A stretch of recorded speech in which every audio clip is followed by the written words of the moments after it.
அகநக அகநக முகநகையே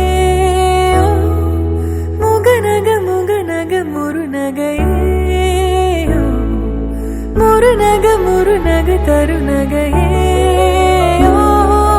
தருநக தருநக வருணனையே. பாட புத்தகங்களை தாண்டி நாம் எப்பொழுது படிக்க தொடங்குகிறோமோ வாசிக்க தொடங்குகிறோமோ அப்போதுதான் நம்முடைய அறிவு விசாலப்படும்.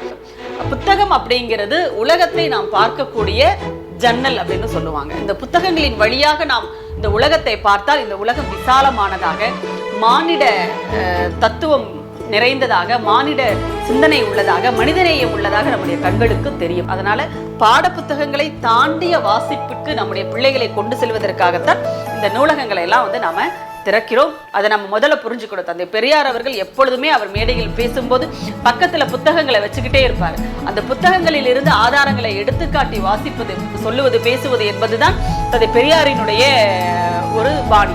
அதைத்தான் இன்றைக்கு நம்முடைய தமிழர் தலைவர் அவர்களும் ஆசிரியர் அவர்களும் அதைத்தான் பின்பற்றுகிறார். அப்போ வாசிப்பு பழக்கம் உள்ளவர்களால் மட்டும்தான் இது மாதிரி சரியான செய்திகளை ஆதாரங்களோடு மக்கள் கிட்ட கொண்டு போய் வரலாற்று செய்திகளை சேர்க்க முடியும்.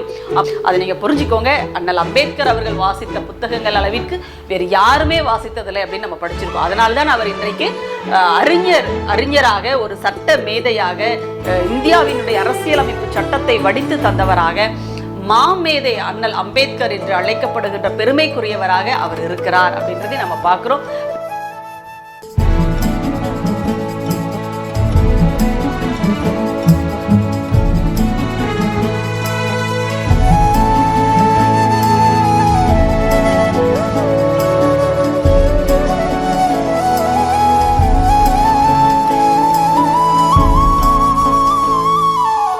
அகநக அகநக முகநகையே